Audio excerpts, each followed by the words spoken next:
आज के वीडियो में जो है हम लोग माउंटेन से संबंधित जो टर्मिनोलॉजी कुछ होती हैं उसको जानेंगे और उसमें क्या अंतर होता है उसको देखेंगे। तो सबसे ऊपर जो है माउंटेन रेंज, जब बहुत सारे पर्वत मिल करके एक एक इंडिविजुअल पर्वत नहीं, बहुत सारे ऐसे ही पर्वत जब मिल करके एक जगह पे इकट्ठे होते हैं तो उसको पर्वत रेंज कहते हैं या फिर पर्वत श्रृंखला कहते हैं। आप श्रृंखला से मतलब समझ सकते हैं जो चेन होती है, जैसे एक कड़ी होती है फिर उसके बाद दूसरी कड़ी तीसरी कड़ी, इसी तरीके से पर्वत भी जो होता है एक पर्वत फिर दूसरा फिर तीसरा एक आस पास होते हैं, इसलिए उसको माउंटेन रेंज कहते हैं। माउंटेन पीक उसे कहते हैं जो पर्वत का सबसे ऊंचा वाला हिस्सा होता है, अंतिम हिस्सा होता है, उसको माउंटेन पीक या माउंटेन पर्वत चोटी कहते हैं। और उस नीचे देखेंगे समिट और बेस है, तो समिट और बेस में अंतर ये होता है कि समिट जो होता है वो भी पीक ही होता है, ऊंचाई होती है, और बेस जो होता है कोई भी पर्वत श्रृंखला में ही कहीं देखेंगे एक जो है समतल भाग होगा, वहाँ पे जो है ये लोग बेस बनाते हैं जब आप पर्वत की चढ़ाई करते हैं, तो वो हो जाता है बेस। और या फिर इस बेस को भी समझ सकते हैं कि बेस जो होता है सबसे पर्वत का सबसे निचला हिस्सा, और जो समिट होता है वो सबसे ऊपर हिस्सा होता है।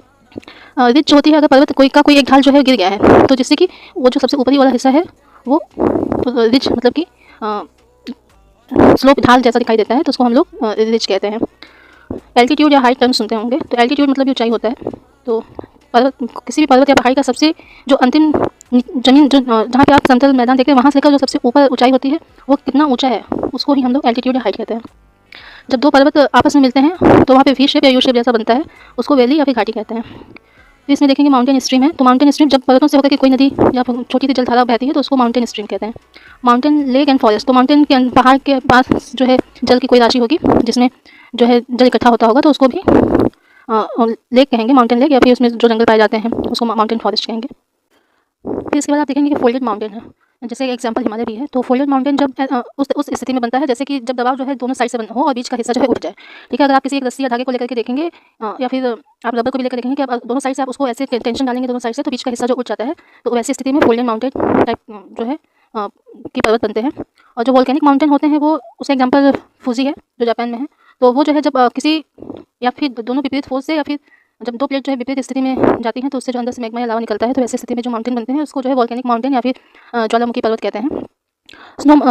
स्नो स्टॉर्म या फिर ब्लिज़र्ड, जब स्नो से भरी हुई हवाएं जब बहुत तेज ऐसे चलती हैं किसी सतह से, तो वैसी जगह में उसको स्नो स्टॉर्म या फिर ब्लिज़र्ड कहते हैं। एवलांश सुने होंगे, तो एवलांश वो स्नो का भी हो सकता है, मड और पत्थरों का भी हो सकता है। तो बहुत जगह पे आप देखे होंगे कि पत्थर और जो है या फिर स्नो जो है किसी पहाड़ी से ऐसे रास्ते में गिर जाता है या फिर इस तरीके से ढलानों से आ जाता है, तो उसी को जब जो मलबा जो होता है ढालों से निकल पर्वत से होकर ढाल से नीचे आता है, तो उसी को हम लोग एवलांश कहते हैं। माउंटेनियरिंग, ठीक है, तो माउंटेनियरिंग मतलब जब लोग पर्वत की चढ़ाई करते हैं नॉर्मली, मतलब बस चढ़ के जाते हैं, उसको माउंटेनियरिंग कहते हैं। और क्लाइंबिंग तब करते हैं जब किसी आप रस्सी की मदद से या फिर वैसे भी नॉर्मल भी आप पकड़ कर भी चल सकते हैं, लेकिन ज़्यादातर लोग जब करते हैं तो उसको क्लाइंबिंग कहते हैं।